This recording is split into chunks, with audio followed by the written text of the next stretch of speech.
order this session of the Tacoma Park City Council. Would the clerk please call the roll?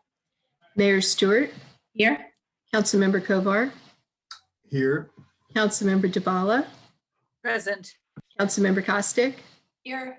Councilmember Siemens, Present. Councilmember Smith, Here. Councilmember Searcy. Here. Great. We have no changes to our agenda this evening. Looking ahead next week, it's already February 3rd. We have on our agenda a voting session, the second reading ordinance approving FY21 budget amendment number 3. We have 3 items in our work session next week. The first is a briefing on the minor master plan process and memorandum of agreement between Montgomery County Planning Board and the City of Tacoma Park. That is for a mini master plan from the Washington Adventist University campus all the way to our community center on Maple Avenue. We'll have an update on the Recreation Center redevelopment community engagement process. And we will continue our conversation that will start or continue tonight on council priorities for our 2021-2022 term. Then on next Thursday evening, and we'll talk about this a bit more this evening, we have a community conversation on our city manager search from 6 to 8 p.m. Information is up on the city website, and we'll be pushing out more information on that. Then on February the 10th, on Wednesday evening, we have 2 work sessions, one on stormwater management fee and a discussion of the city manager search. And I imagine we'll probably be continuing our conversation or looking at a resolution regarding our priorities for 2021-2022. And then Monday, February 15th is President's Day. And so that's what we have scheduled so far for the upcoming month. Next, we have 2 proclamations this evening. I'm going to ask the city clerk, do we know if Pastor Voti was able to join us, or he's with us? Great. Well, the first proclamation we have tonight is recognizing the Shepherds of Zion Ministries International Church for their service and support to the community during the COVID-19 pandemic. I will read the proclamation. Whereas the Shepherds of Zion Ministries International Church was founded in 2014 by Reverend Apostle Smith K. O. Voti and Reverend Evangelist Yvonne Voti. And whereas the Shepherds of Zion Ministries International Church is known for its open door policy, welcoming all to the church's worship services, and for providing a number of ministries that serve the community. And whereas one of the church's missions is to engage the local communities in the fight to end hunger by working with food providers and a broad network of collaborative working partners, such as the U.S. Veteran Reserve Corps, who volunteer with the congregation. And whereas the Shepherds of Zion Ministries International Church Feeding the Hungry and food distribution program started in Silver Spring in 2014. And whereas the distribution moved to Tacoma Park Elementary School in 2019. And whereas since its 2014 inception, the congregation has provided free food to approximately 70,000 families. And whereas the church has responded to the increase of families in need of food due to the COVID-19 pandemic by changing food distribution from once a month to bi-weekly at the Tacoma Park Elementary School. Now, therefore, I, Kate Stewart, Mayor of the City of Tacoma Park, Maryland, on behalf of the council, staff, and residents, do hereby express appreciation to the Shepherds of Zion Ministries International Church for its service and support to the community during the COVID-19 pandemic. And I believe Pastor Voti is with us. I don't know if Pastor Voti, if you want to. Yes, I'm here, Madam Mayor. I'm sorry, it looks like my camera is undetected, so I'm unable to appear on the screen. Well, we can hear unless you. Maybe your IT wants to plant one in to get me on. Well, Pastor Voti, we can hear you if you'd like to say a few words. Wait, where's your volume high? Let me hear you small.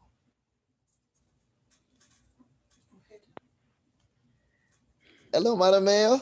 Yes. Would you like to say a few words? Can you hear me? Yes, we can. Oh, well, my name is Pastor Smith Voti from Shepherds of Zion Ministry. And I want to thank the mayor, coming in contact with blessing and the entire city of Tacoma Park as a whole. The city manager, Ms. Sue, and Mr. Kovac, Delegate Lorridge, have all been very instrumental in helping us serve the community. And we are very grateful in coming in contact with the mayor and the city, the city officials. We want to thank you all for all you do. And we're very much excited and appreciative for this milestone and coming this far. And we're looking forward in having the opportunity to be able to do more with the city and serving the community as a whole. And we really want to get into deeper partnership with the community so we can serve the community and then the people of Maryland better. So that's our main goal. And we are very much grateful for this mayoral proclamation, which you're about to bestow upon us. Okay. And we want to thank you all for all you do and all your hard works. We know some of you have been very busy and you're unable to come to the site, but I believe if one representative shows up there, he shows up for all of you. And we want to thank you all for all you do. I want to say God bless you, and we'll continue to pray for the city of Tacoma Park for good things and great things to happen. And that should be the center to continue assisting people coming from afar and near to receive help. Great. Well, thank you so much. We're grateful to be part of this great city. We I very want much to thank Mayor Stewart for her hard work and all she's doing to help the community and also to help Shepherds of Zion reach its milestone and goals. Thank you all very much, and Thank glad you. to have me here online. Great. Thank you so much, Pastor Bodie. And we look forward to seeing you and being able to give this to you in person at the next distribution. So have a good evening. Mayor, Yes. so could I just say a couple of words? Yes, absolutely. So I've been able, since it's in Tacoma Park Elementary School parking lot, I've been able to participate in some of the recent food distribution. And I really want to say, first of all, that the pastor and his team and the reservists and the veterans are doing a great job. But and the mayor's been there, and Susie's been there, and some of my colleagues have been there. But there's also been a nice turnout from the community, and I really appreciate it. I put out a notice about it, and quite a few people turned up. And the next one is taking place on Saturday the 6th, but also on Friday the 5th. When they stage it, they could really use some help. So anyone who's interested, if you want to contact me, and I can pass it on to the pastor. It's fun and super busy, and I don't think I realized how heavy cabbages were until I picked them up for several straight hours. But it is very worthwhile, and the need is really great. So I just want to say how much I appreciate what he's doing, and the proclamation's excellent. So thank you for that too. Great. Thank you, Councilman. Great. So we'll move on now to our second proclamation this evening. It is recognizing International Holocaust Remembrance Day, which happens to be today. So I'll read this. Whereas the United Nations General Assembly designated January 27th, the anniversary of the liberation of Auschwitz, as International Holocaust Remembrance Day. And whereas the day provides an opportunity to honor the 6 million Jewish victims of the Holocaust and millions of other victims of Nazism, and to share the urgent responsibility to protect the lessons and legacy of Holocaust history and defend its truth. And whereas in Resolution 2020-1, the City Council recognized the recent rise in deadly attacks and historical violence toward the Jewish people, and strongly denounced anti-Semitism, Holocaust denial, and the distortions about Judaism and Jewish life and culture. Now, therefore, I, Kate Stewart, Mayor of the City of Tacoma Park, Maryland, on behalf of the council, staff, and residents, do hereby proclaim our observation of Holocaust Remembrance Day and urge all to consider the terrible consequences of anti-Semitism, racism, and other forms of discrimination and prejudice. Thank you. So those are our proclamations this week. And now we'll have our legislative update. I believe Anne is with us now. And so she will give us a quick update on what's going on in Annapolis. Good evening, everyone. Thank you, Mayor. Just very quickly, let folks know things are well underway in Annapolis. We did see the governor's budget for fiscal year 2022 introduced last week. And between what's in the budget and with a budget outlook that is not as dire as had been predicted 6 months ago, and additional federal assistance, there's a lot of money out there. And I'm not saying that folks are flush with money, but just there's a lot of pots of money that are being directed to aid in different kinds of ways. Whether it's some rental assistance funding, unemployment assistance, unemployment insurance assistance, some cutback on taxes, various kinds of grant programs, loan programs for businesses. There's a lot going on. And we're trying to really determine what the impact will be, both in terms of the benefits to residents and businesses, as well as what the potential revenue impact is on the city overall. And of course, we may very well see additional funding coming in from the federal government. So there's just a lot of moving parts with the budget. So I'm sorry, I'm not sort of more specific, but there are a lot of different things going on with the budget, but we will be, gathering more detail and a better understanding shortly. On the legislative front, while there are some things that we're still waiting on in terms of the priorities for the city, we have been able to weigh in on a few bills so far, a few pieces of legislation, including a bill to do tree replacement along certain areas of the Purple Line. Councilwoman Searcy wrote some testimony and was there for 2 hours ready to testify, but the bill was heard late, but the city was very fairly represented. The bill is sponsored by Delegate Charkoudian, so she of course made sure that folks knew Tacoma Park's position on the bill, in support of the bill. We've weighed in on a comprehensive climate change solutions bill, a bill related to stormwater management and updating some of the regulations around stormwater management, and also weighing in support of a statewide plastic bag ban, with some mention of how we want to make sure that a statewide ban doesn't preempt local authority. And so that's an issue that may get some more discussion. Those are the highlights so far. We're still waiting on a number of other important bill hearings to come up in the coming weeks. Thank you so much, Anne. And thank you to everybody who's been working very hard on getting our testimony in. It's a strange year, and there's a lot of work going on.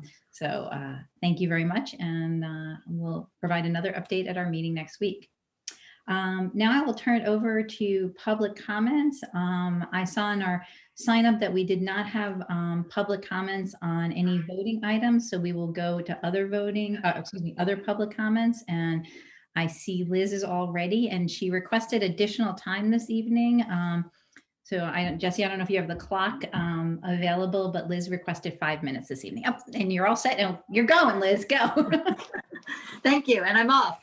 I'm from Ward 1, and I'd like to make 4 suggestions for the Council's 2021 priorities.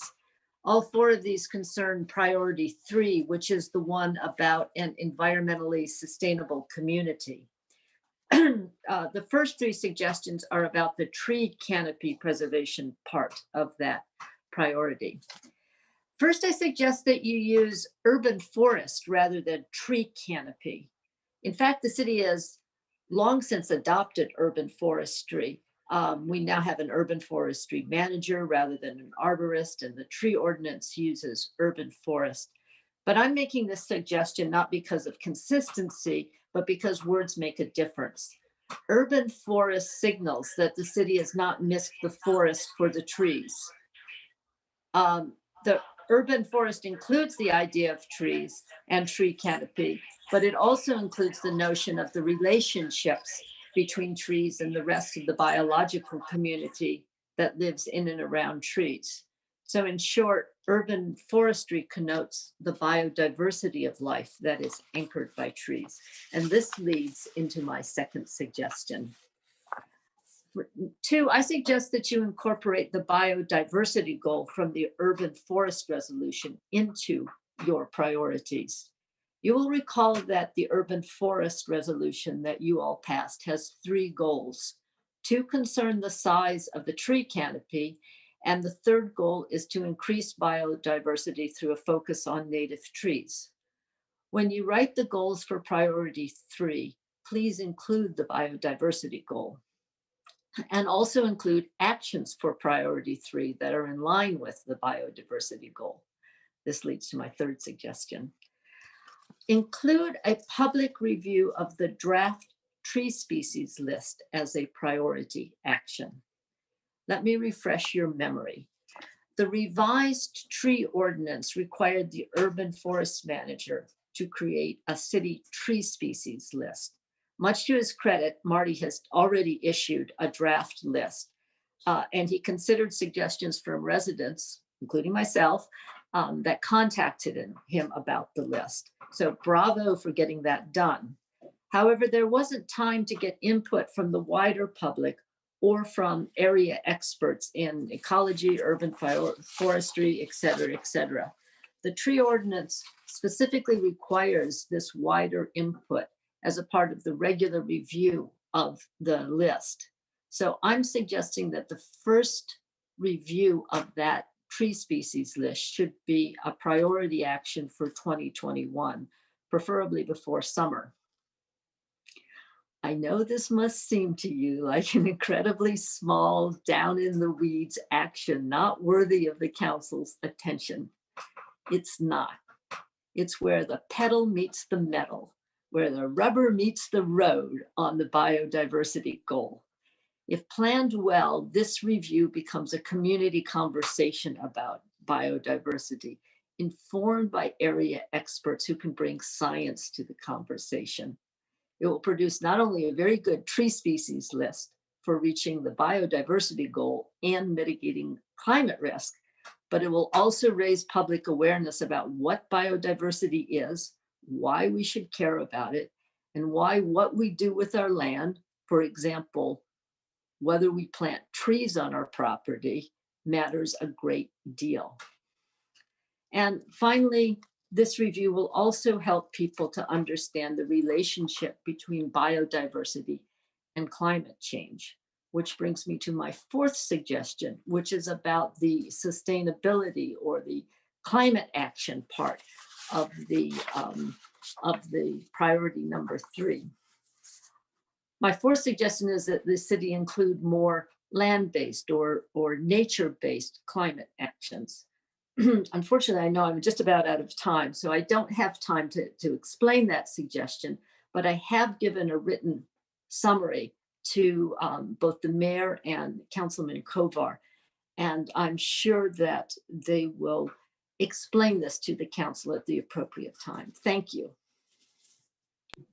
Thank you, Liz. And yes, I think Councilmember Kovar and I can circulate your comments to everyone. Terrific. Next up, we have Rachel Hardwick. Hi, everybody. I'm in Ward 2, and I just wanted to comment about the junction. Due to safety-related concerns of both the county and state reviewers, NDC plans to limit access and egress to right turn only in and out of the parking garage entry ramp. From a safety standpoint, that is understandable, but it will funnel traffic, of course, onto Grant, Sycamore, and Columbia for delivery trucks, customers, and residents trying to visit the junction. The junction, as we all know, is a difficult intersection, possibly less so now during the pandemic, but in a few years, traffic as we used to know it could resume. When we are in normal times, getting over for a left onto Grant or Carroll can be tough, and people will also still be turning into the co-op lot. Please be clear-eyed that the city is building the development to bring more people to the junction and then giving people two tough choices when they need to go back towards Old Town, either down Columbia or make a hard lane switch after leaving the parking garage ramp to then cut down Grant Street. It's likely that most people will go down Columbia, pushing a big queue of cars popping out by Girl in the Vine. In addition, trucks will be coming off of and into the lay-by. So I very much encourage the city to conduct a traffic study and its impact. We really need it to best evaluate the project. Thank you. Thank you. Next, we have Tracy Duvall.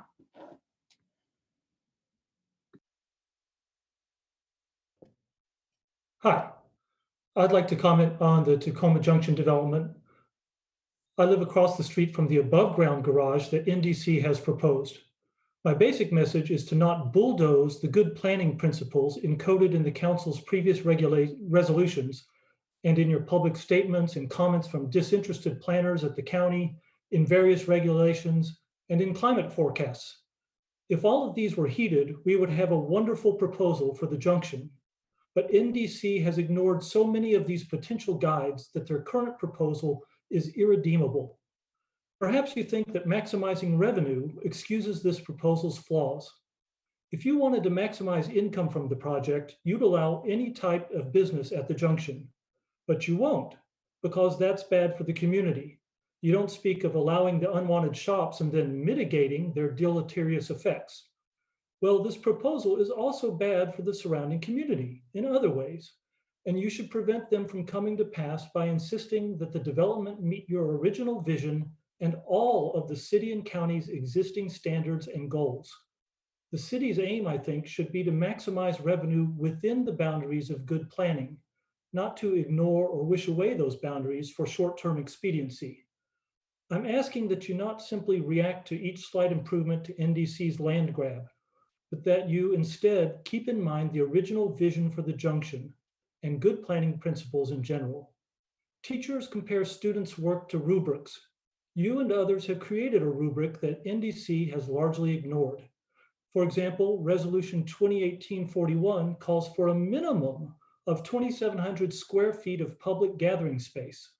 I see no such space in their proposal where gatherings could take place. It also calls on NDC to design the rear of the building to minimally impact the residential neighborhood and wooded area behind it. Clear-cutting a large section of the woods for a parking garage and fire access doesn't minimally impact the wooded area. Our neighborhood would not be minimally impacted either. This ugly garage would be plainly visible and audible, especially in the winter. Because of the lay-by, the undersized garage, the one-way entrance and exit, and the sheer size of the development, our streets will see greatly increased traffic, including people hunting for parking at all hours. Because of the open back of the proposed building, our neighborhood will hear noise from the restaurants late into the night. I could go on with other examples, but I don't have time. Please, don't clear-cut your good planning standards because NDC has dared you to hold them fully to account. Thank you. Thank you. Next, we have Colleen Cordes. Community Vision for Tacoma warmly thanks Mayor Stewart and Council Members Kovar, Dabala, Kostick, Siemens, and Smith for your role in the landmark legal case to get the FCC to clean up its act. You each signed the NRDC's amicus brief for the Environmental Health Trust challenge to the FCC to push the FCC to update its 25-year-old safety rules for radiation from cell towers and other wireless devices. On Monday, 3 U.S. Court of Appeals judges heard oral arguments. They really grilled the FCC, signaling that the court is likely to rule against the FCC in your favor. That would force the FCC to review stacks of peer-reviewed science that indicate its current exposure limits are seriously outdated. It would pave the way for FCC to issue new rules that are much stricter. Each of your names would literally go down in the history of major public interest wins. However, some bad news. County Council Member Hans Remer has just revived ZTA 1907. It would allow small cell towers on street lights and utility poles as close as 30 feet from houses to rush the rollout of 5G. The committee he chairs is set to take up the ZTA and may vote to send it to the full council in 2 weeks, February 10th. His timing couldn't be worse. That ZTA would lock our county into a dense pattern of small cell towers up and down our streets, all under the FCC's current outdated rules. It's unfair to push that ZTA before the court rules in your case. Please tell the county council you oppose ZTA 1907. It would make county cell tower rules even more lax and undermines your historic effort to protect our health and safety. Your case is about following the science, pointing to the need for much stricter FCC rules. Please focus first on council members Jawando and Friedson, the other members of Mr. Remer's committee. Mr. Remer is the ZTA lead sponsor. Council members Albornoz and Rice are co-sponsors. Urge the county to instead fix its broken review process for cell towers.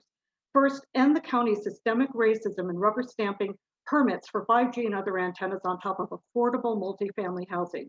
Require on-site measurements. Make sure residents who live under the antennas are safe. The ZTA sponsors say the pandemic shows we need 5G to help end the digital divide. No, it reveals many residents still need affordable access to safe, reliable, secure, high-speed internet service. Improving wired connections will meet that goal, not shifting to an untested new wireless technology. For equity, we should make sure that wiring for high-speed internet all the way to their premises is available for all residences, including each rental apartment, and that the service is affordable for all. Again, I thank you all for helping to make this very, very important case possible. Thank you. Thank you, Ms. Cordes. Next, we have Mr. Robert Anderson.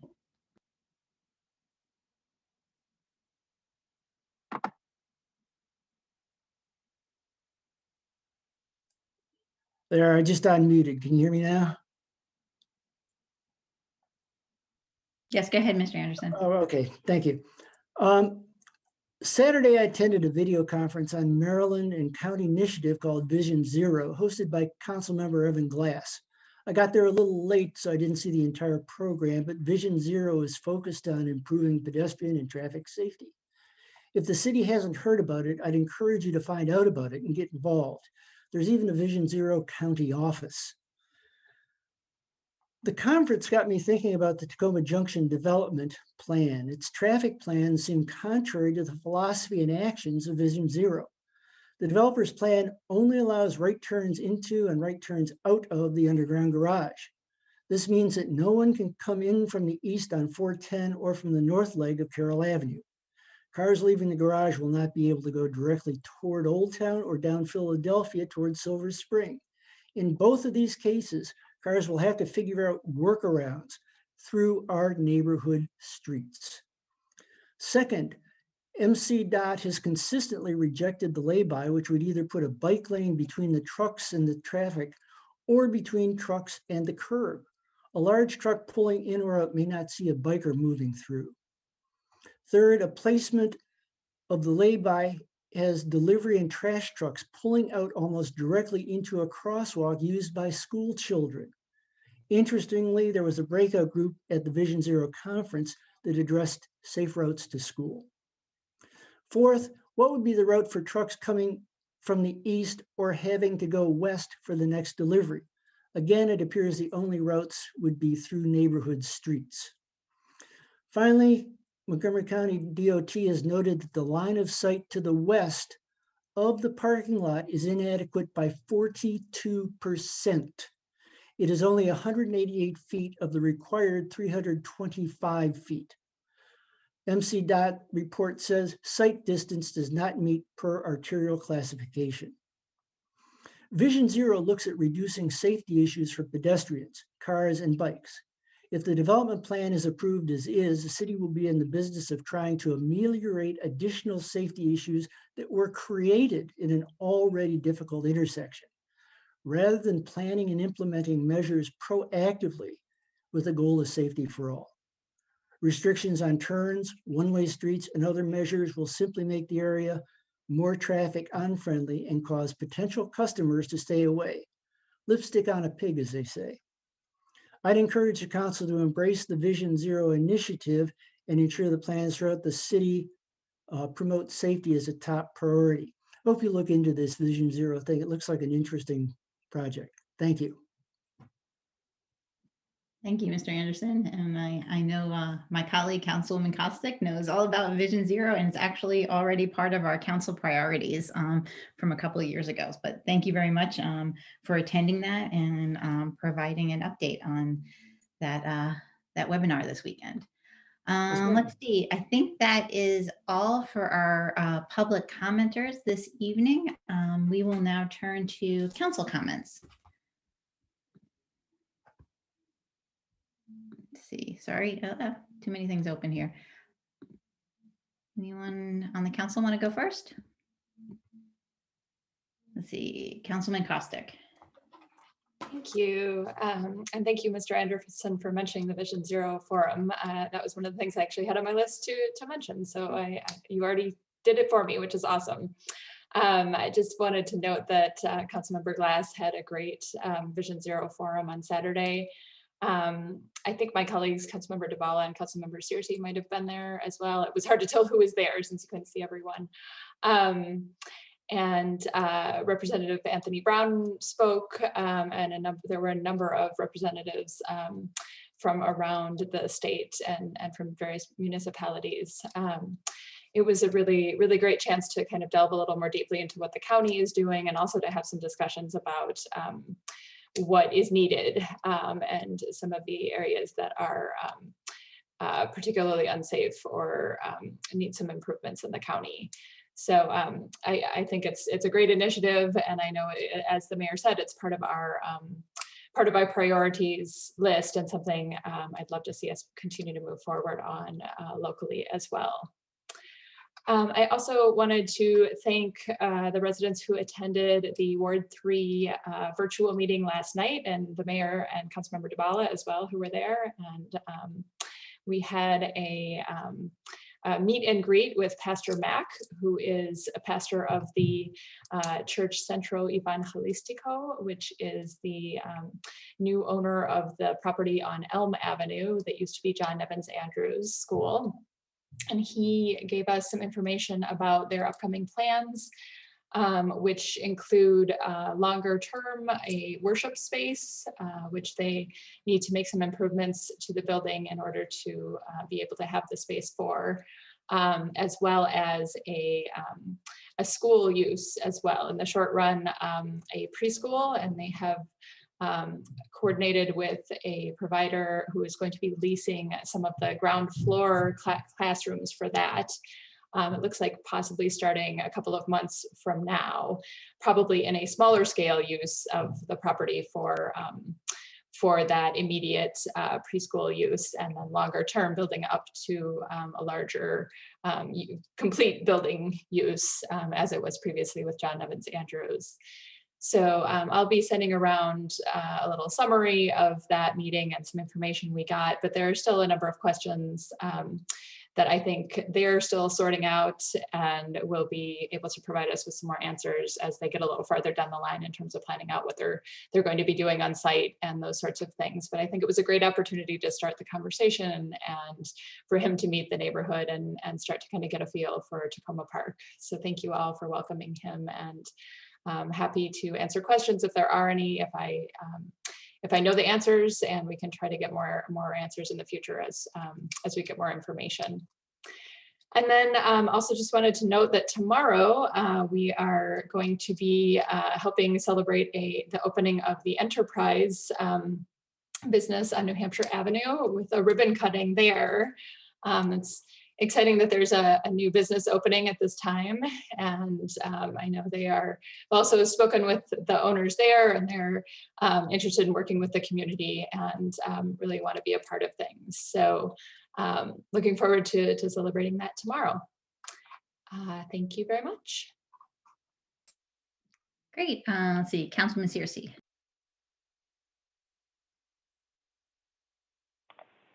Great. Good evening, everyone.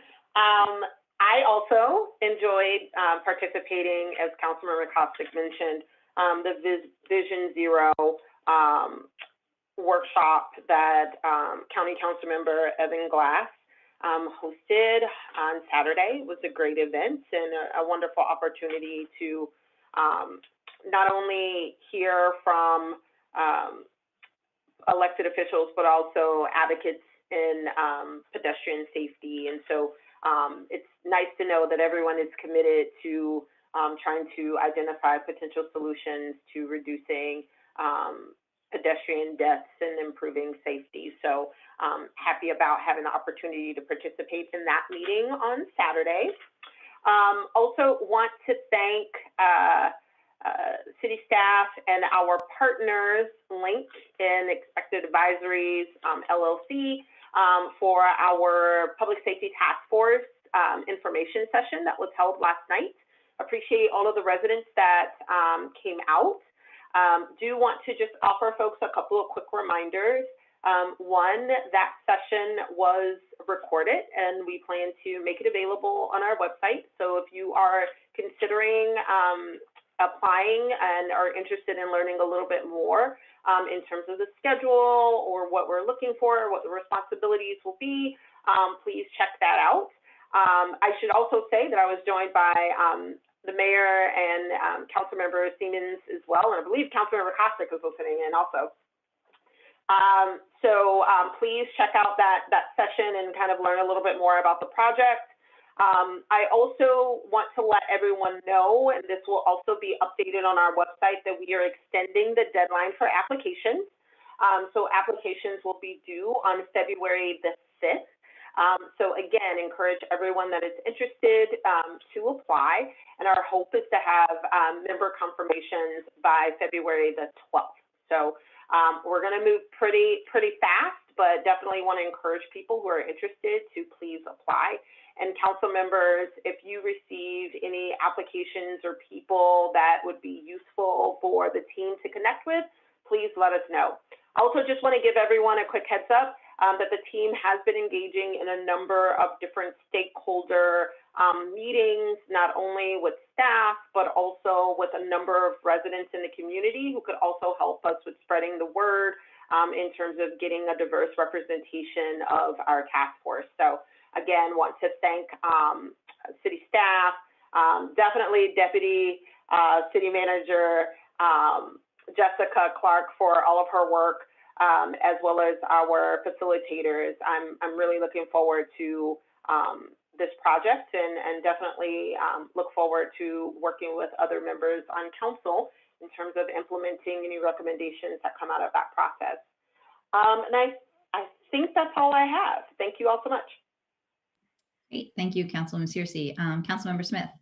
Last week, we had our council meeting on Thursday, so we were unable to attend the Montgomery County chapter of MML's meeting. I suggest that my colleagues read the minutes of that meeting. There were some very good discussions.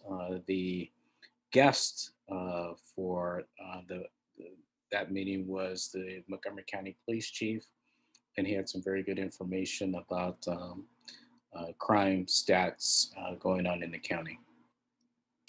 Yesterday, I had the opportunity to work with Councilmember Siemens, delivering veggie, meat, and dairy boxes to residents in Ward 5. All I'll say is, one, thank you, Councilmember Siemens.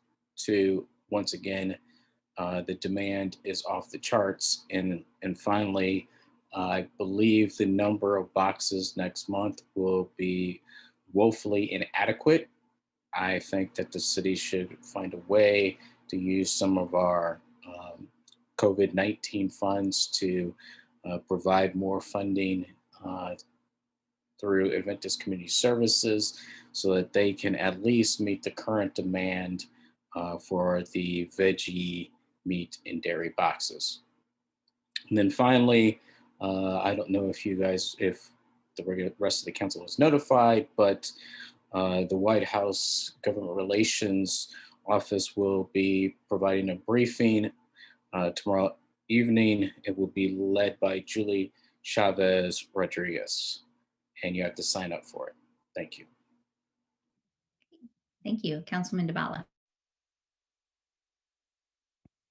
Yes, thank you. Just very briefly, I was not physically on the call for the Vision Zero on Saturday, but I did listen to the tape afterwards, and I agree, very impressive and very helpful. Just quickly, an announcement about tomorrow's meeting. It's a pre-submission community meeting for 7402 Garland Avenue, which is the Habitat for Humanity project. For anybody who's in the neighborhood who wants to join in and hear them present and talk about what they have in mind and make comments. Second thing, and then I'm done. At the regional level, the Climate and Energy Committee of the Metropolitan COG met today, and one of the topics was the Montgomery County Climate Action Plan, and the other big topic was trees. And the Regional Tree Canopy Committee, I bet y'all forgot there was one, is now moving into starting release materials. So they released a local government tree conservation cookbook in which Tacoma Park is featured. And they are working toward, this is the important thing for council members to hear, they're working toward a set of regional tree canopy goals, including biodiversity and some of the other things that we struggled with when we established ours. So I just want everybody to know that. And I agree that the food need in Ward 2 is pretty huge. And there's not enough to go around. That's true. Thank you. Sorry, Councilmember Coe.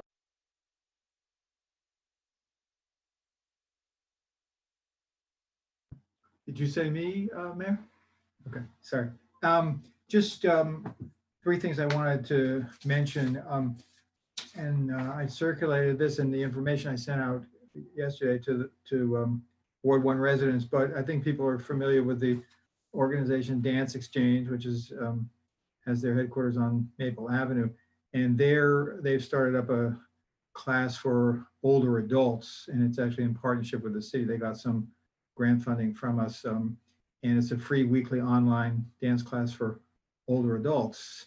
And you can get the information on it by calling Dance Exchange, 301-270-6700, or email them at mail@danceexchange.org. There's 2 E's in Dance Exchange. And if you got my blog, it also has a sign up link there. I'm not going to read that off now because that tends to be difficult to do, but please reach out to Dance Exchange if you're interested in that.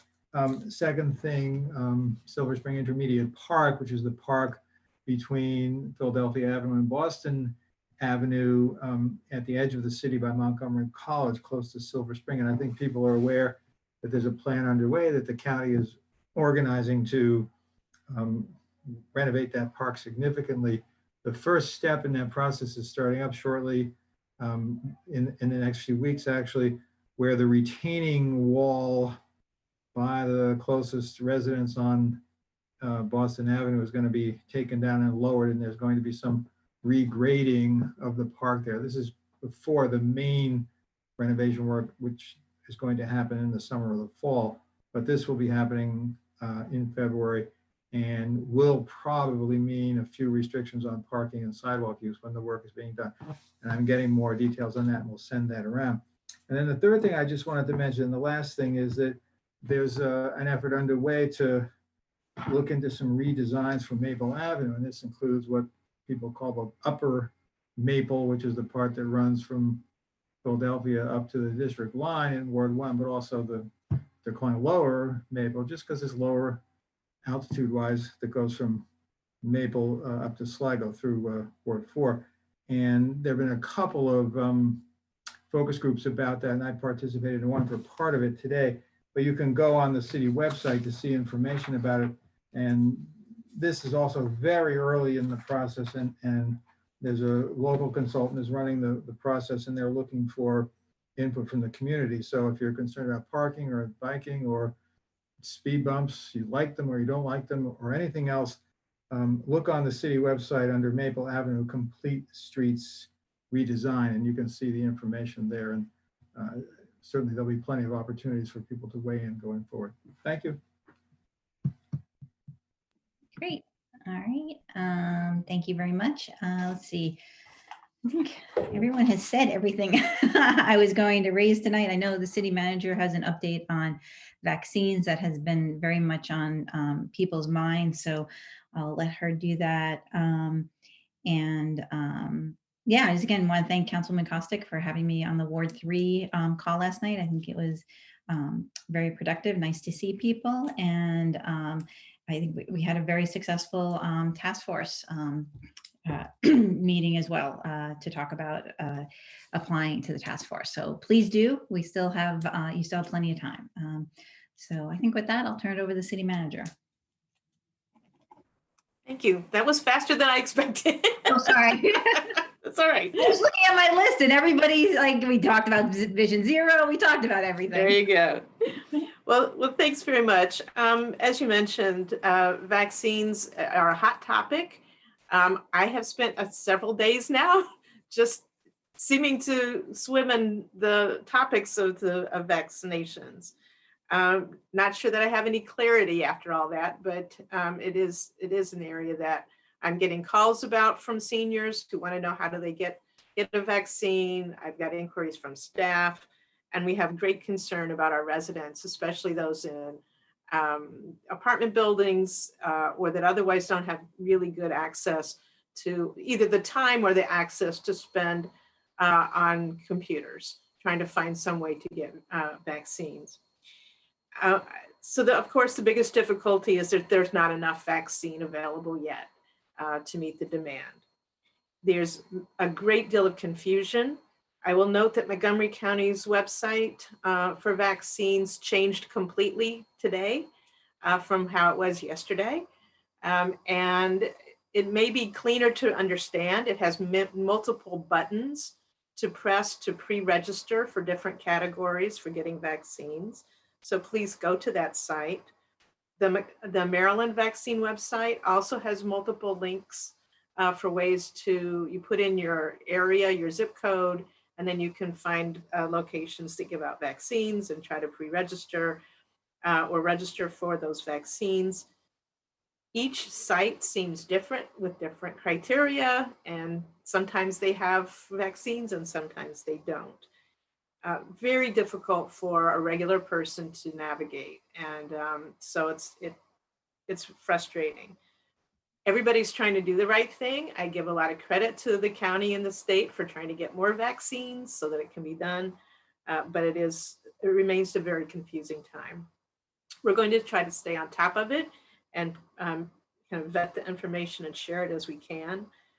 One of the key points: do not forward a link to a vaccine site to your friends. If you get one to actually register for a vaccination, don't forward it to others. If somebody forwards you one, it's not likely going to help you. You're going to get there and you're not going to get served, or it could be a scam. And so please go straight to the better websites, the secure Montgomery County or Maryland websites, or double check the information. Please remember that this is,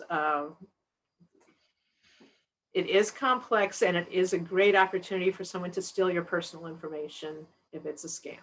So it's just a very sensitive issue.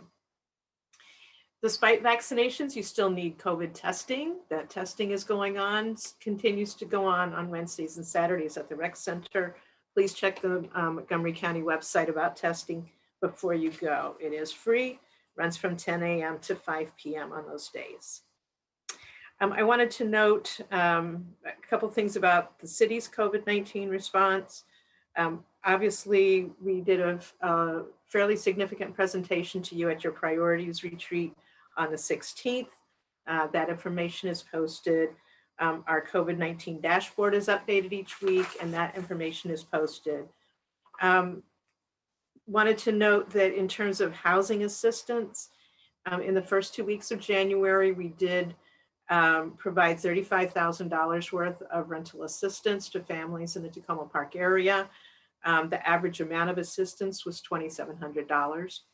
Our partners in providing that assistance or in helping in other ways are MUST, Interfaith Works, Bethesda Cares, and the Montgomery County Department of Housing and Community Affairs. With the federal stimulus package that was approved in December, there is additional rental assistance funding. The county will be receiving a direct allocation of funds.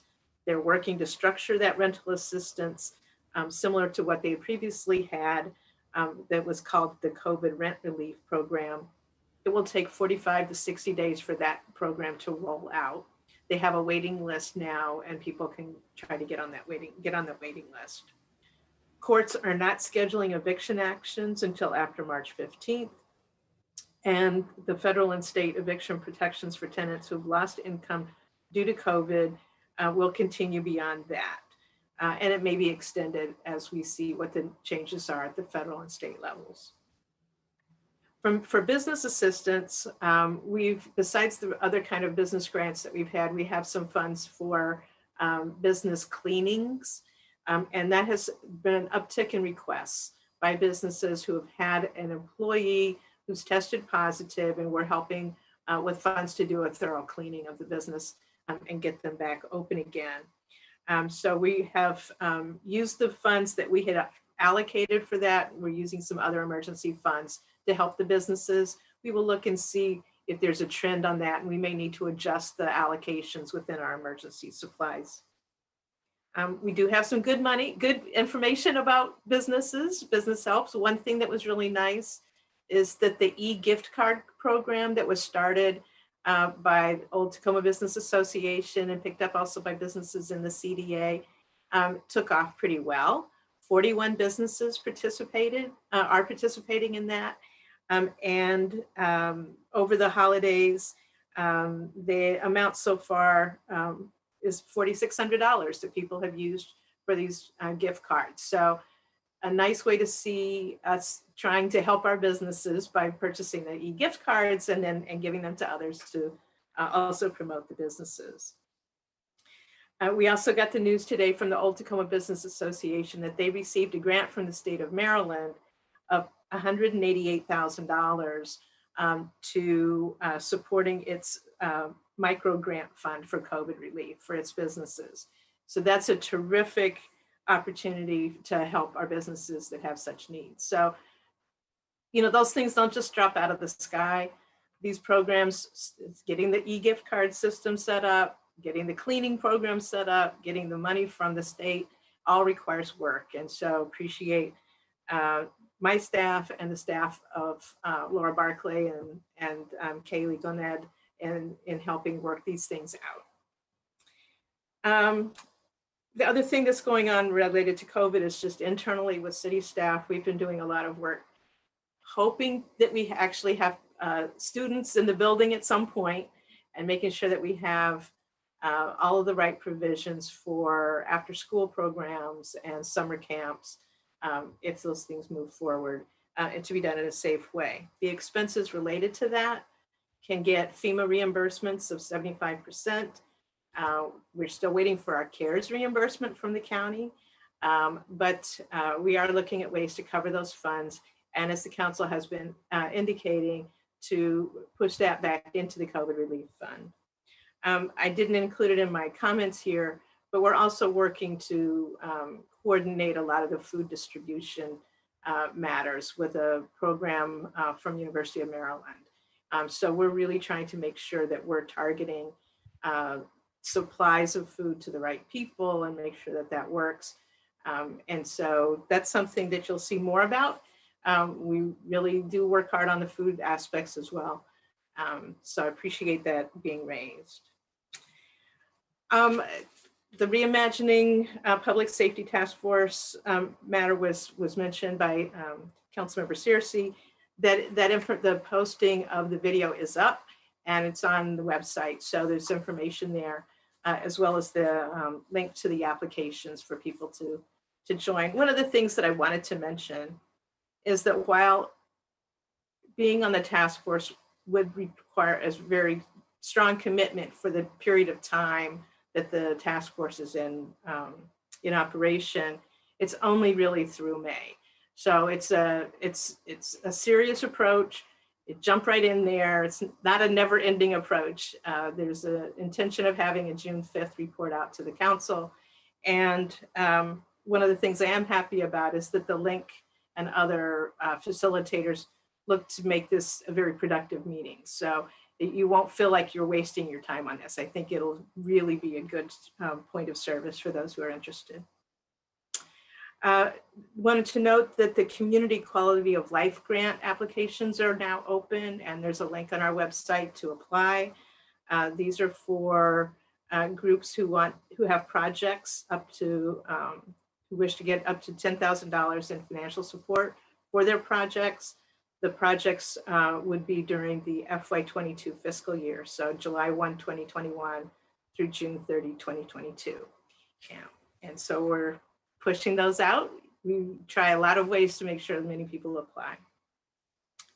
I've included in my city manager comments information on the WSSC North Tacoma surcharge study that a number of people had received letters about in the North Tacoma area, and a little bit larger than the North Tacoma area of Tacoma Park. WSSC is trying to help the situation where people have flooding in their homes up through the basement drain, up through toilets, that kind of thing. And so they're trying to find out if there are other drains on people's property. So if you're in those areas, please check with your constituents if they've received a letter, to respond to the letter, to have WSSC learn more about their property and what might be able to be done to help minimize that flooding. I did want to note that I raise attention that the title of the thing is the North Tacoma Surcharge Study. For me, most people hear surcharge, they think an increase in fee. That is not it. They meant surcharge, meaning more water in their infrastructure.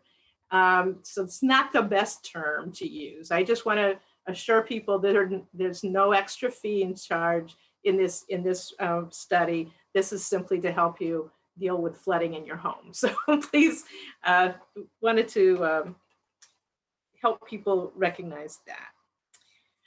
Councilmember Costick mentioned the Enterprise Car Rental grand opening tomorrow at 11. We will have City TV there, and it'll be done carefully at a distance, but we're really glad to welcome another business in Tacoma Park. They used to be located close to where the Dunkin' Donuts is on New Hampshire Avenue, and the auto parts place tore down the building and a new building came up. Enterprise really wanted to get back to the Tacoma Park area, so it was nice that they did find another location and invest in our community.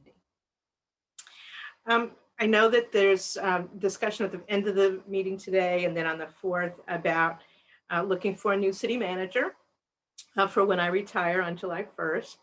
And I'm just include a link to the International City County Management Association website and information about what a city manager does. And I love to have people look at that. It's good background information. One thing that I particularly think catches people's attention is the information about ethics. And so I urge people to look at that. Finally, I'd like to note that COVID-19 has obviously caused many deaths in our community, some directly from the disease, sometimes the mental health impacts of the isolation have led to death. And there's a real interest by a number of people to try to have some way to memorialize the people and remember the people who we've lost through this time. We're working on finding a way to do that. There may be a web page, there might be a video, there might be a garden, some other way for people to remember their loved ones. So we will sharing information about how to get a contact name and number about someone, recognizing privacy and some of the other concerns. We'll get that information out to how to do that to you. But if somebody does want to contact me about the name of somebody that has been lost and a family member or other person who would be kind of the contact person for that, they can email me, and we'll keep that private until we have an opportunity to share with them and see if they'd like to participate in some kind of a memorial format of some kind. And welcome if any council members want to help me think about how that works. We're talking internally with staff, but I'd love to get your ideas about that. There are two people that I want to note today who have passed. One very late information is the Hispanic liaison for the Montgomery County Police Department. Blanca Kling passed today from COVID. She was with the police department for Montgomery County for over 40 years as their Hispanic liaison, and just beloved. And so that's a real loss to the overall Montgomery County community. Another person we're remembering today is Maria Veltri, who's resident of Ward 1, and her daughter, her daughter is also a resident of the city. And so we've been working with the daughter related to the passing of Maria Veltri. A Zoom memorial for Maria was held on Saturday, January 23rd. Friends, family, and neighbors joined the service and reflected on her rich life. And Mayor, were you on that as well? Yeah. Very sad. We're learning about different people. One of the things that I know is that memorial services are always an opportunity to really learn more about the fabric of our community. And I appreciate that knowledge, but it is really sad. So passing that along, and those are my notes for today. Happy to answer any questions you may have. Great. Thank you so much. And yes, Maria Veltri's memorial service on Saturday was very moving, and I was glad I was able to participate. I know there were a lot of people from the community and far and wide joined us. It was a beautiful ceremony, and it was nice to hear more about her life. And so thank you. I'm glad I was able to participate. All right, moving on then. Not seeing any other questions for the city manager. We will go to our voting session. We have 2 items this evening. The first is the second reading ordinance, our code amendments to the police employees retirement plan. This is a second reading ordinance. Would someone like to move it?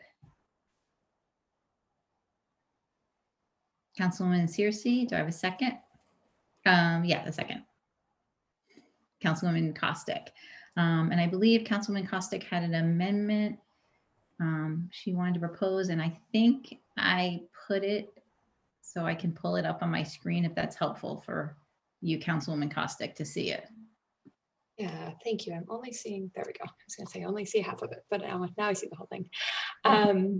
Yeah, thank you. I wanted to propose an amendment to section 4, which we discussed briefly last week. And I know there were some concerns raised about Peace Corps and AmeriCorps, and a focus on those specifically might result in more benefits or more recruiting potentially to more white officers, which is not the goal that I think we're seeking here.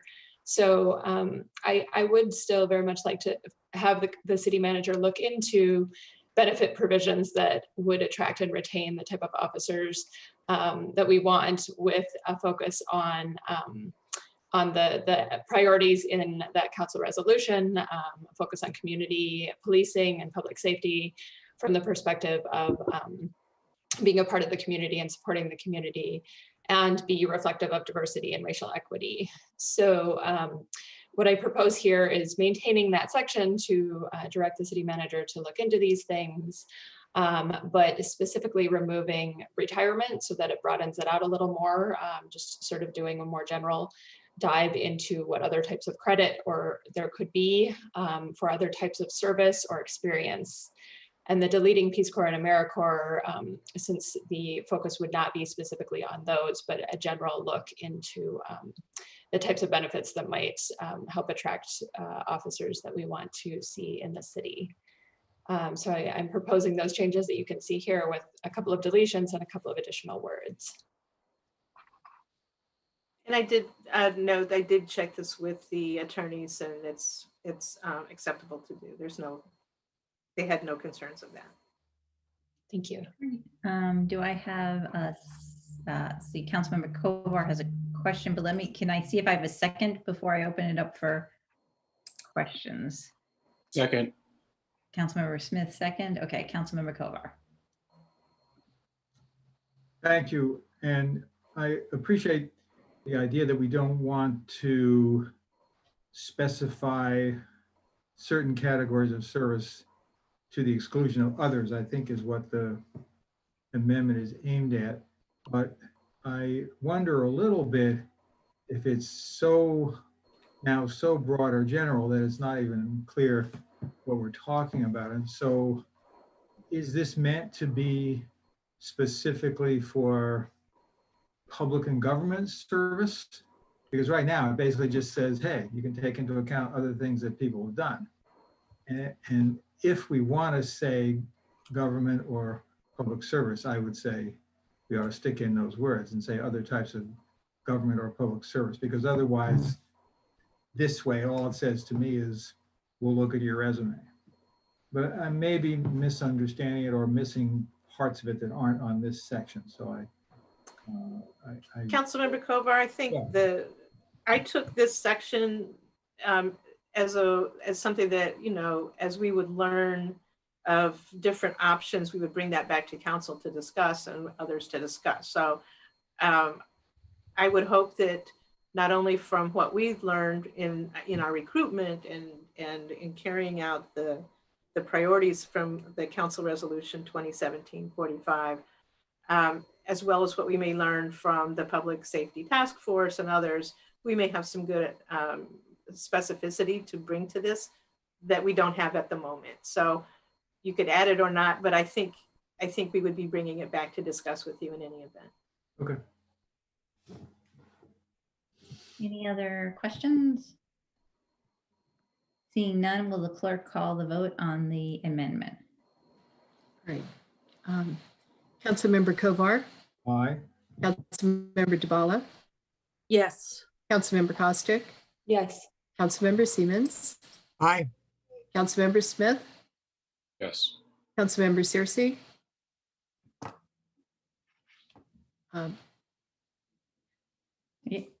Sorry, I'm double muted. Aye. Mayor Stewart. Yes. Any other questions or comments on this ordinance? Seeing none, will the clerk call the vote? Councilmember Kovar, Aye. Councilmember DeBala, Yes. Councilmember Costick, Yes. Councilmember Siemens, Aye. Councilmember Smith, Yes. Councilmember Searcy, Aye. Mayor Stewart. Yes. Next, we have the first. Excuse me, Mayor, I would just like to give a shout out to Tracy Smith and both our staff and our negotiating teams for working on these for 2 years. Yes. Thank you. Thank you very much. And Tracy's staying with us for a bit, so. Okay. Next, we have the first reading ordinance approving FY21 budget amendment number 3. There were no changes from our work session last week. Can I ask, is there someone who would move the first reading ordinance? Councilman DeBala, do I have a second? Councilmember Kovar, any questions? Seeing none, will the clerk call the vote? Councilmember Kovar, Aye. Councilmember DeBala, Yes. Councilmember Costick, Yes. Councilmember Siemens, Aye. Councilmember Smith, Yes.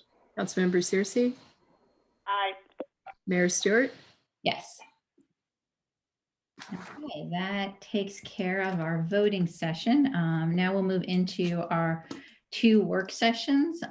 We have, the first is a report out on our council retreat and then update on the city manager search. So as a reminder, the city council met, was it on January 14th? I can't remember what day it was. It was Saturday. We met all day. 16th. 16th, thank you, to discuss our priorities. We've been doing this the last few years, meeting for a day or 2 nights in the week. to kind of think big picture, step back from our weekly meetings, and set our priorities, goals, and strategies for the upcoming year. Since this is our first January of our term, we have 2 years together. We think about this as sort of some of these things will definitely take our full term and even beyond that probably to accomplish. And so while we're thinking about this year, we should also be thinking about this as what our priorities are over the next 2 years. So we had a great conversation. If you would like to see the presentations that the staff gave, they're all up on the city website on the retreat agenda page. I just want to again thank the staff for all the work that went into that day for us. Since that time, Council Member Dabala and Kovar and I have taken the notes from that meeting, and we've done 2 things, which one I will share in a moment. And there's a draft up on the city website attached to our agenda this evening. We took our prior priorities document and updated it based on the conversation we had. And then we created another document that includes, it's mostly strategies that people raised during the discussion that we want to consider as a council, whether or not those get moved on to our priorities document. So I'm going to share my screen. And as I mentioned before, we are going to have the opportunity to discuss this in a work session next week. And we will ultimately, and if we need another work session, we will add that. And then ultimately, what we'll do is go through this document and select our top like 3 priorities for this year, and then pass a resolution adopting them formally. So I'll just walk through it. We don't need to all wordsmith tonight on that. That would be painful. But just to let you know how to go through this document. So what did Councilmember Kovar, Dabala, and I do? We first went through and anything you see in yellow is brand new language.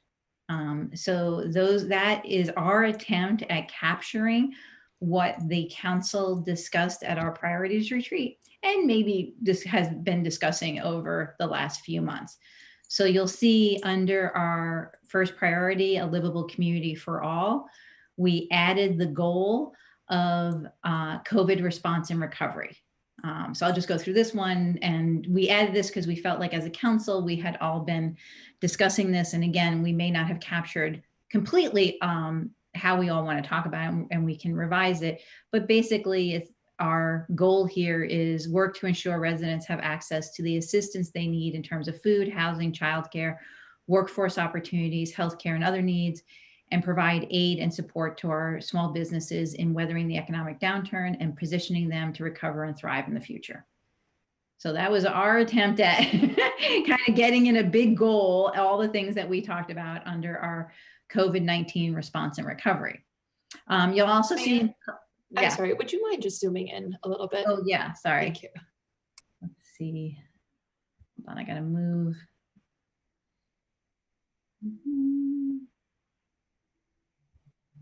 Sorry.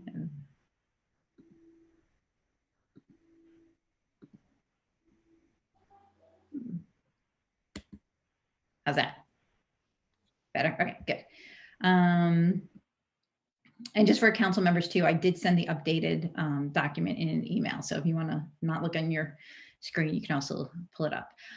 In addition, we also, there are some track changes you will see. And those track changes were just, if there are places we didn't have to like replace a whole language section, but wanted to update some words or phrases, we just put that in track changes. And then in a couple of places we crossed out things because we've either accomplished them, like redo the tree ordinance or something like that, so we could take them off our list. So that just gives you a sense of how to like approach the document and what does it mean if something's highlighted and other things. So just as a reminder for folks, the way we've structured this, and completely open to ideas or other, if we want to change it this year, but what we've done in the past is that we have 5 overarching priorities. The first is a livable community for all. The second is a fiscally sustainable government. The third is an environmentally sustainable community. The fourth is an engaged, responsive, service-oriented government. And the fifth was community development for an improved and equitable quality of life.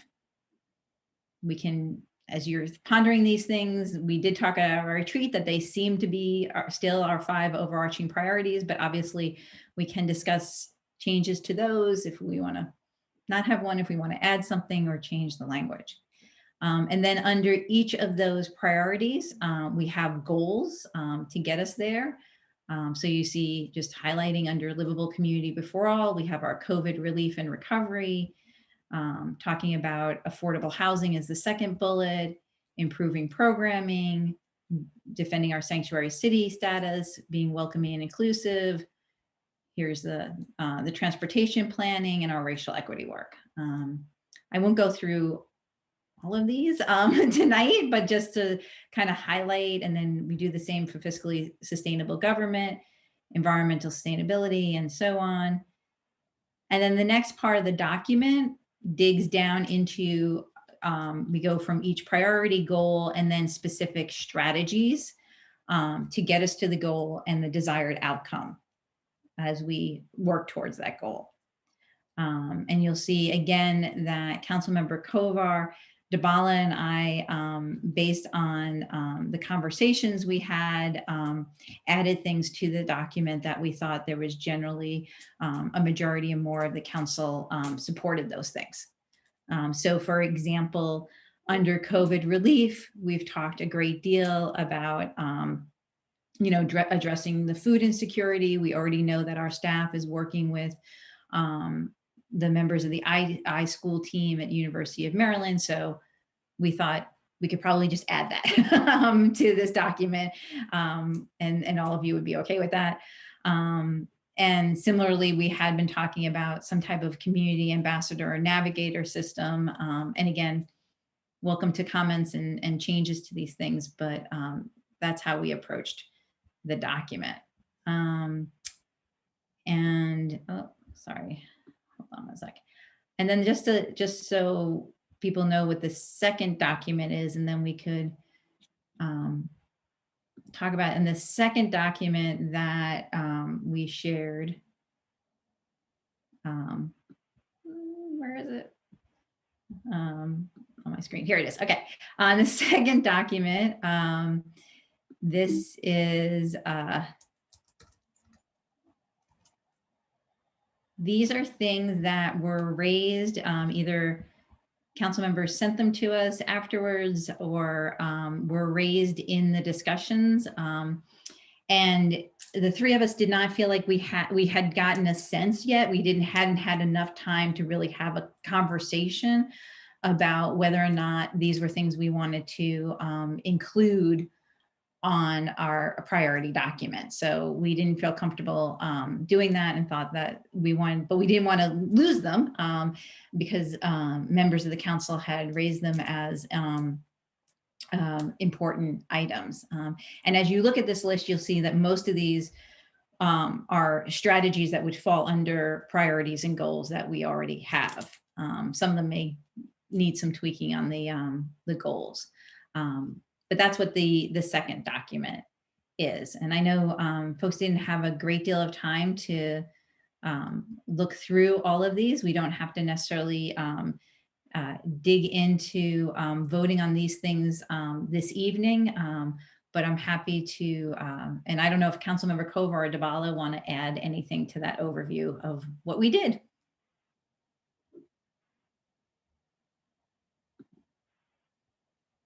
Councilman Dabala or Kovar, whoever just I just want to emphasize that what we attempted to do was capture the items that we discussed at the retreat that we felt the majority at least had agreed to, or we were capturing a change because it's 3 years later and we've moved on. We've gotten some stuff done. Some issues have clearly changed over time. So again, the idea is to have that sense in this document, not of everything everybody suggested, some of which might be great ideas, but to those that we had a chance to discuss and got some agreement on. That's all. Thank you. Councilmember Cofer? And I'll just chip in beyond that. People might wonder, well, it's an 8 or 9 page document, whatever the length of it is. How could you possibly literally do all those things, in 1 year or in a 2-year council session? And I think the answer is that we really couldn't, but these are things that we've called out as priorities that we want to be working on. And in some cases, you might have something on there that you don't think you're going to get to this year, but then something else happens. Maybe there's a change in legislation at the state level. Maybe there's a grant that comes through. Maybe there's a local community organization that comes up with a particular proposal or idea for an initiative that suddenly makes one of these things possible. And so just because it might not be something that can be done on a short-term basis or within this year, doesn't mean to me that therefore we should take it off. We want them all on there, and then we can work as we see fit based on what happens.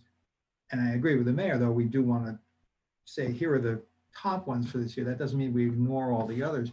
And I think also that some of them may never be removed because they're kind of perpetual in the sense that no matter how much progress we might make, we're not going to quote unquote solve them or resolve them. And I think about, I don't know about the rest of you, but I keep little lists about what I need to do for myself. And there are some things like, get skinnier or be a nicer person. They're on the list all the time. Then there are other things like, I got to make sure I pay my taxes. And once I send them in on April 15th, I can cross it off. So some of that is true here too. And I think the 5 big headings, even if we've tweaked the names of them slightly, they'll probably stay there for the long haul, because those are things we really want to work on.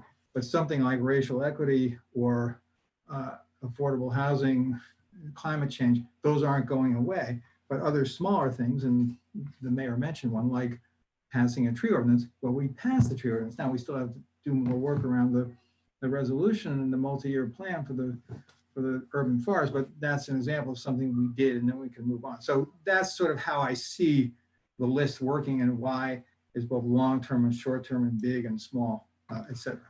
Mm-hmm.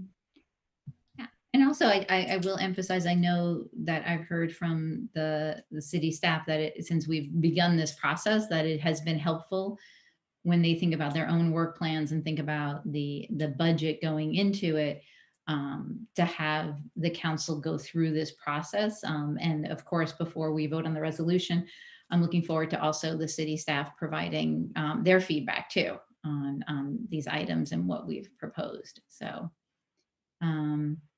so I don't know. I know this document got to people not with much time before our meeting tonight to review it, and we've all been very busy.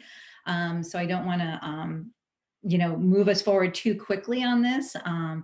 So I'd ask if anyone has any comments or anything on basically where we're going with this. I'm always open to changing things.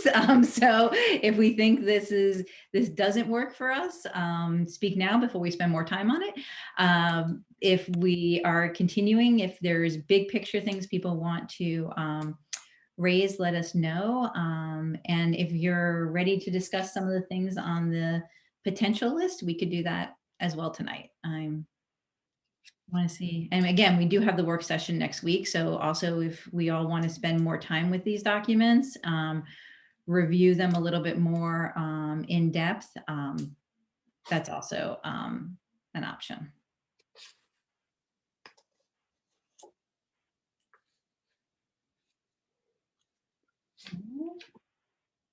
Councilwoman Costick, Searcy, and then Costick.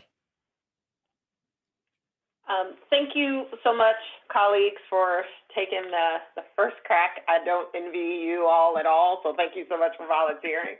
to try to consolidate a day-long discussion into a couple of bullets.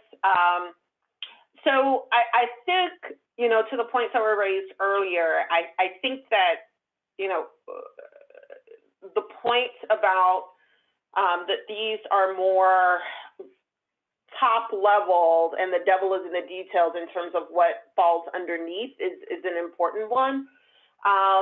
One thing that does come to mind for me is, sorry, my dog just started barking, is how perhaps the COVID category may actually be capturing more than just COVID, right? So the way my brain works is that you have COVID stuff that is as a result of the pandemic, but in reality, it exacerbates stuff that already exists. So how do we deal with the immediate emergency of getting resources to people, getting vaccines, making sure that that we're having conversations as a community and perhaps maybe facilitating conversations as a community about the importance of vaccination, that we are doing our part to communicate to residents about the importance of vaccination. And all of that would fall under that COVID bucket.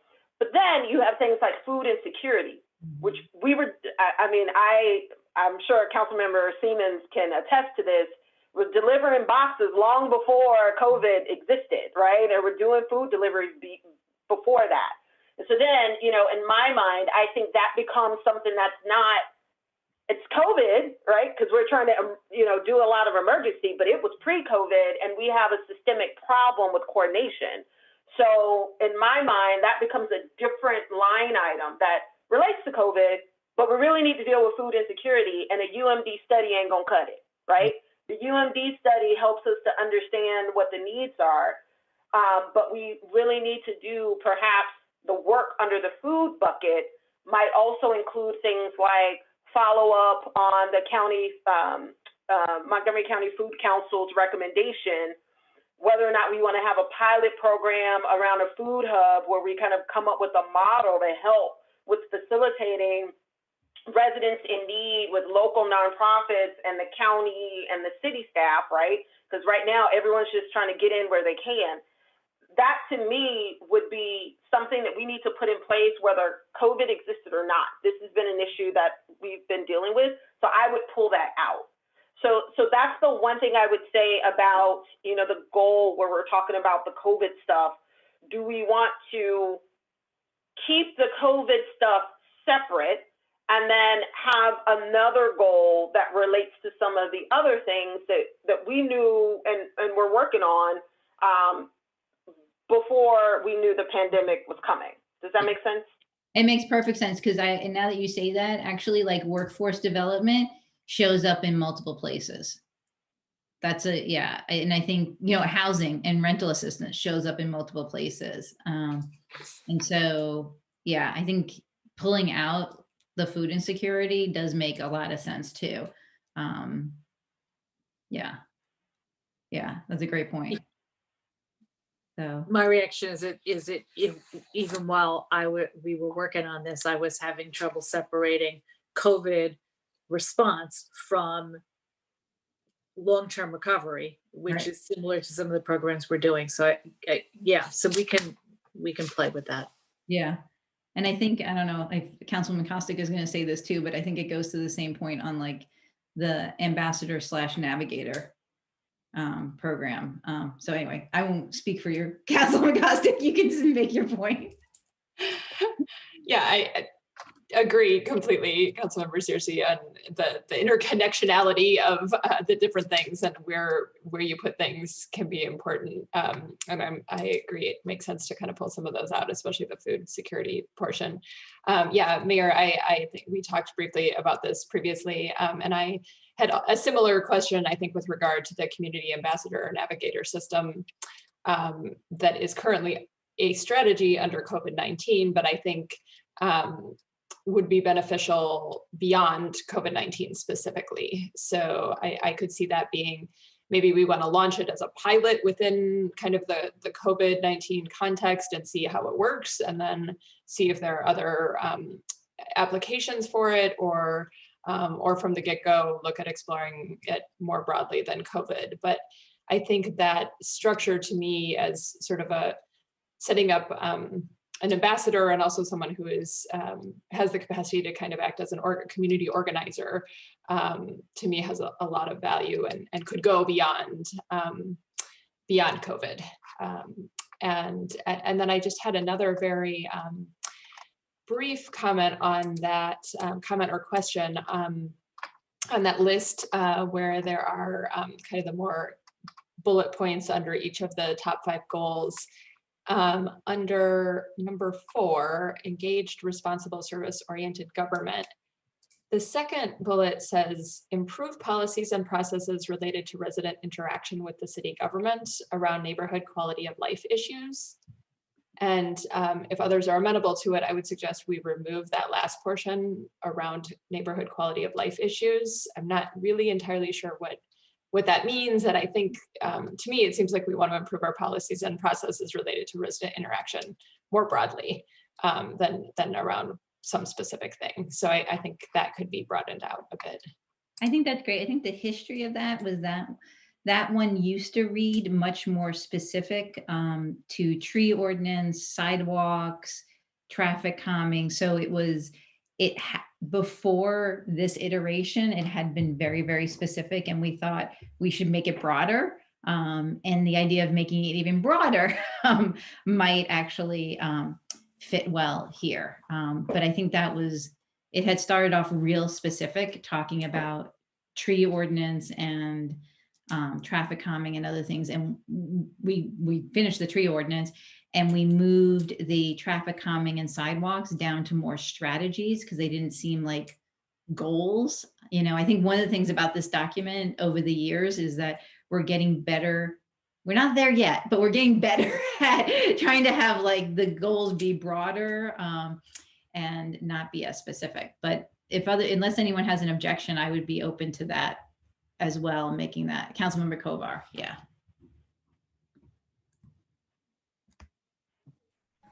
I'll just say 2 things. One, I agree with Councilmember Kostick about the navigator concept. And I think I mentioned in the retreat that during our discussion, it seemed as if sometimes we called them connectors or navigators or ombuds people or whatever, but it seemed as if that was a theme that was running through a lot of what we were doing when we were talking about how best to engage. So I think it is something that could have useful applications beyond just COVID, and whether we decide to do it first in COVID and later expanded or whatever, I think is a separate question.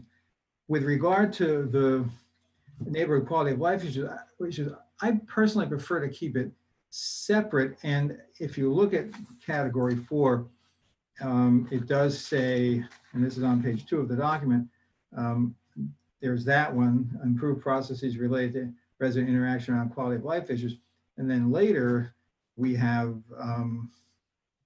information, we have an item on adopting other improvements for public engagement and so on. And I think this one is specifically on a certain set of issues, which if you go then to the more detailed section of part 4, it talks about what they are. And it's things like traffic calming, sidewalk requests, repair and maintenance, residential commercial boundary conflicts over noise and lights, utility work in the neighborhoods, and review of neighborhood services citation procedures, and then also things like sign ordinance, et cetera. So those are all things that are about the physical structure of the city and the way we might interact with the government about that. Now, I think it's great and important, if we don't say it enough in here, to say we also want to find ways of improving that. But to me, that sort of neighborhood quality of life thing is one category. And then there's others, which again, we may be able to say better, which relate to other aspects of the how the community, how residents engage generally with the government. So I see a difference there, even if we haven't quite sharpened it as much as we maybe should. And again, I don't think we're going to be wordsmithing it tonight, but just for what it's worth, that was kind of the origin of that piece. Yeah, that's helpful. Thank you. with that context, I'm fine with keeping it. Maybe we could just look at rewording to make it a little clearer in terms of what Sure. it's referring to. Sure. And I also think if maybe we reorganize the bullets in this section, because the last one of adopt that we've added, adopt innovative, culturally appropriate initiatives to improve public engagement and collaboration. I almost feel like we should start with that one. And if we move that up under here, then, or maybe under the city manager one, Yep. then the one that we were just talking about might make more sense, because it kind of comes, I see that the last one is much more overarching, and we had added it. I mean, we could even, I don't know if moving that one up also helps clarify that That other. was kind of hidden with all the strikeouts and everything too, right? Yeah.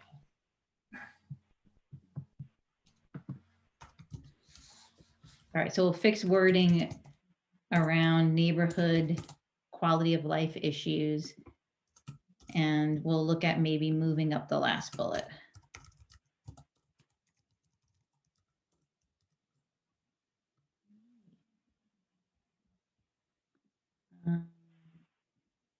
Any other points, big picture points as you're looking at this?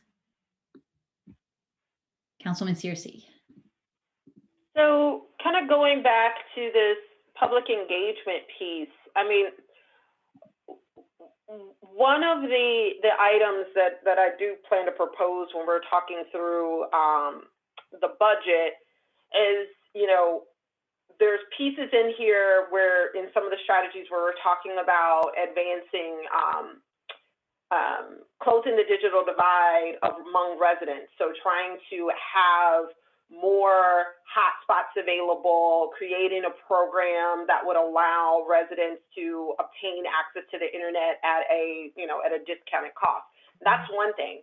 But I think there's also an issue that we have around public engagement generally.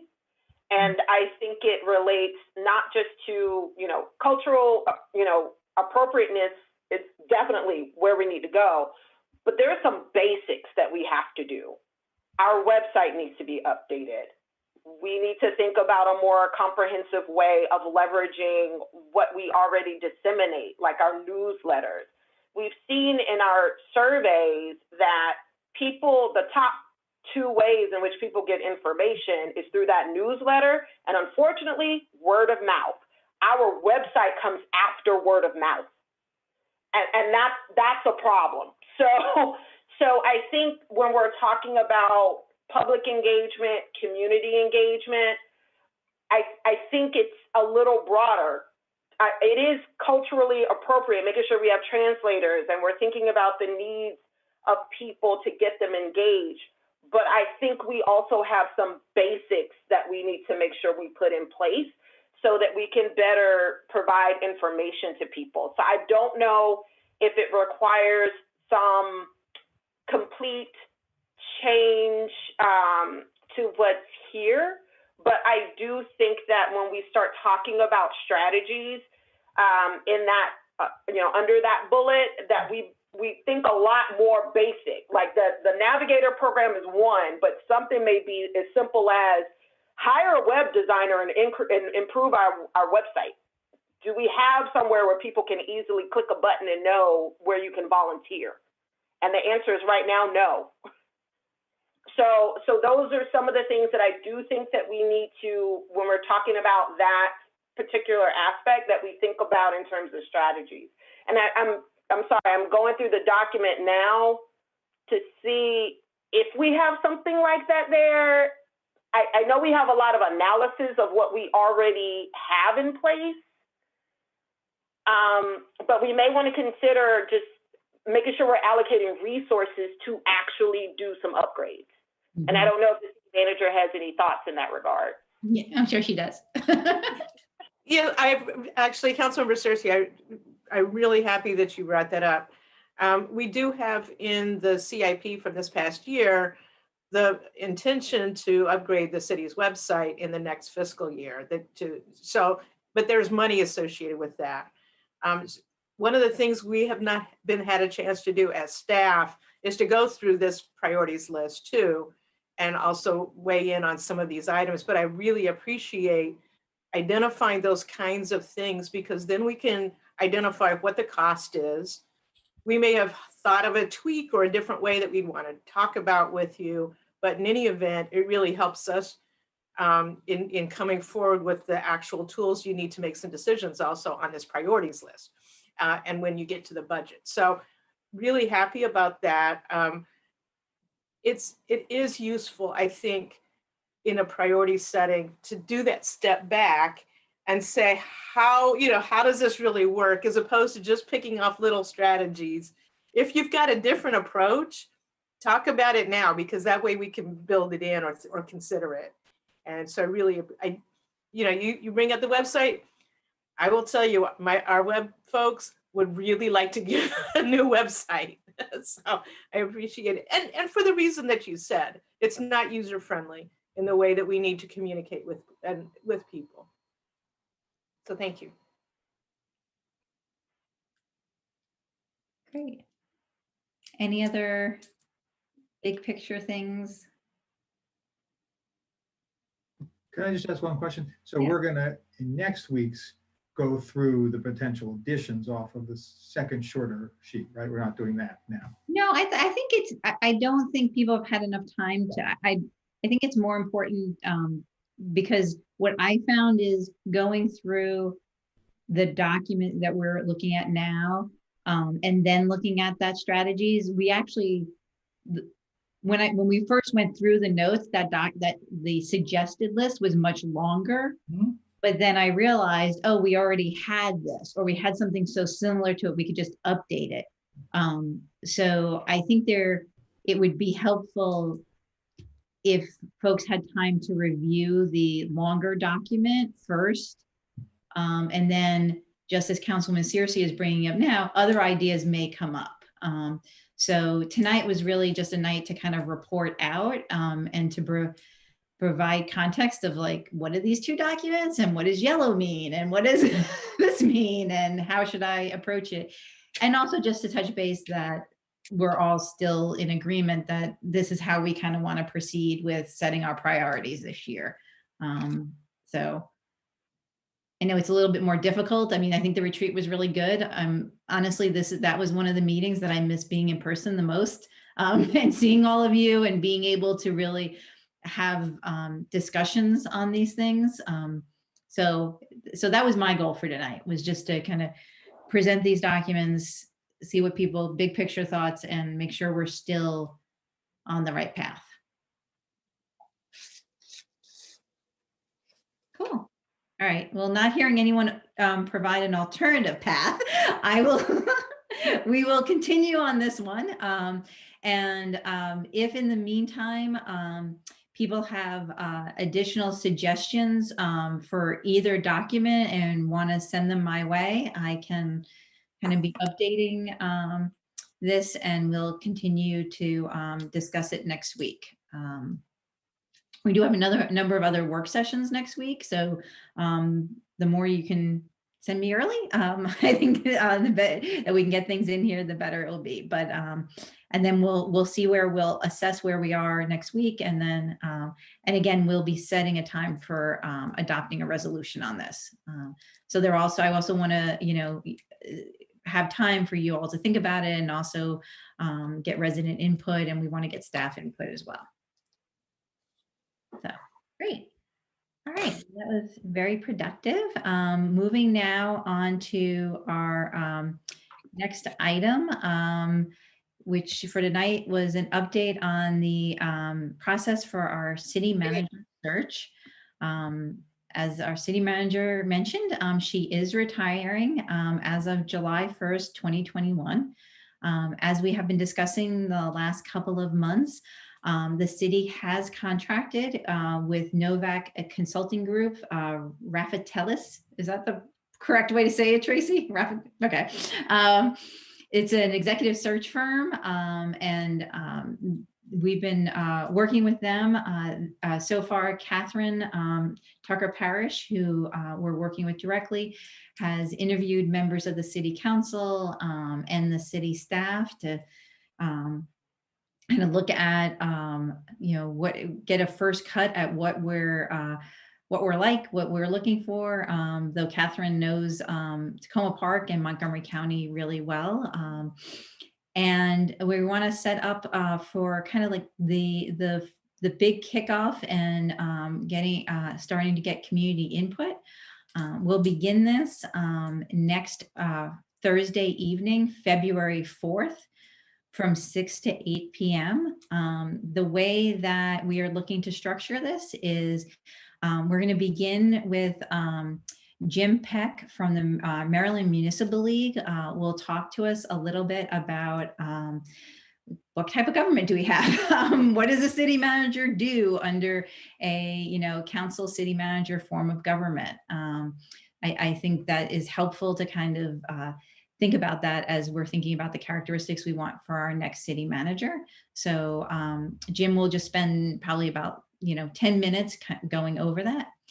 Then if the technology gods are good to us, what I thought we would do is depending on how many people attend, go into breakout rooms on Zoom so that we could have a discussion. And with my colleagues, we'll be thinking about some of the key questions to ask, but there'll be questions like, what do you see as the future for the city? What type of leadership do we need in a city manager?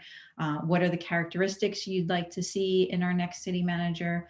And we'll spend time in those breakout rooms and then come back together and discuss what was said in those breakout rooms and answer questions for folks and then wrap up. So that's sort of the way we've outlined it already. Again, open, we still have until next Thursday. So we are able to make changes, and I'm hoping my colleagues are willing to go into the breakout rooms, and depending on how many people we have attending, it can be, we can pair off, or one of us can go and, help lead the conversation and listen to residents' input. Then after that, or next week, we will also be putting up an online survey on the skills and values that we're looking for in our new city manager. And we'll have that up for a little bit so people can also participate that way. And then we will be holding, Ms. Parrish will be holding 2 stakeholder focus groups as well on important city management skills and values. And again, residents will continue to have input by writing into their city council members, coming to city council meetings each Wednesday night.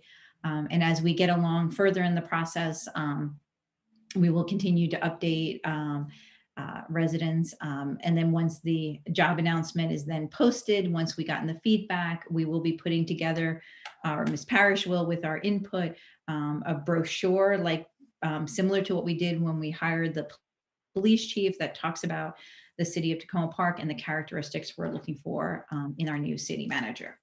So that is pretty much the process we're gonna go through for the next little bit until we're up to the part where we have candidates to interview and things. So I don't know if my colleagues had any other things to add or questions. And just to let you know, also we will be having, as I mentioned earlier, a work session on February 10th. Ms. Parrish will be able to attend the work session with us.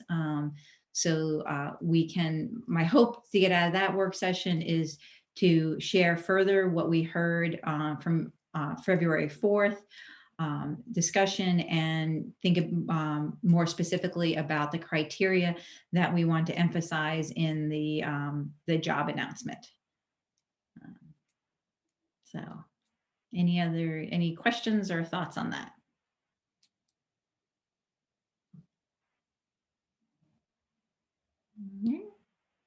Councilmember Kovar.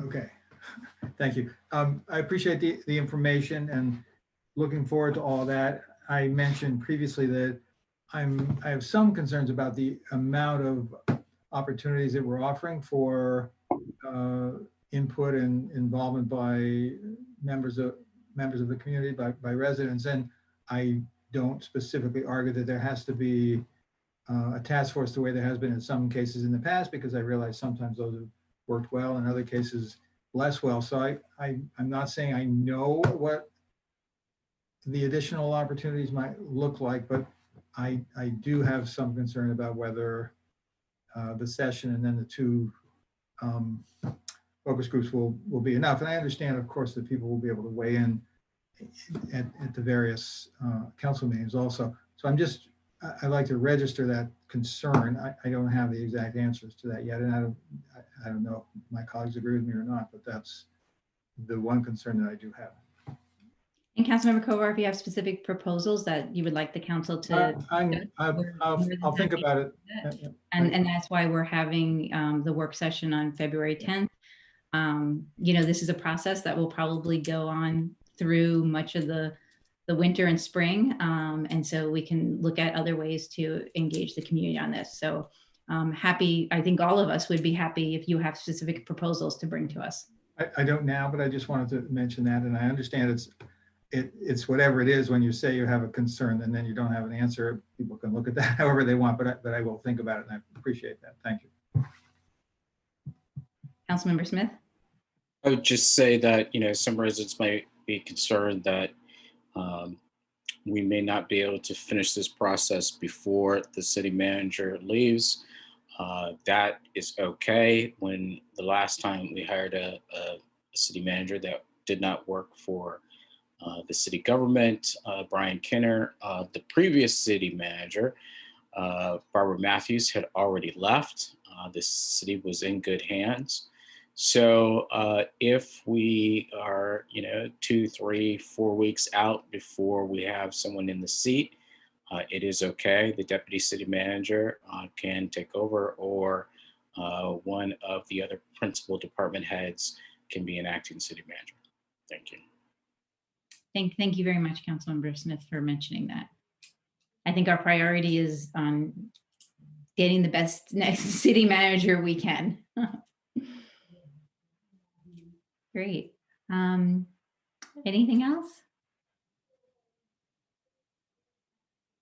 All right. Well, just to let my colleagues know, Ms. Parrish did send us some potential questions for the online survey for you all to review. So that's in your inbox when we get done from the meeting. And since we are ending our meeting at 9:30 early tonight, we have lots of assignments to look at our priorities, as well as to review some of the questions for the online survey.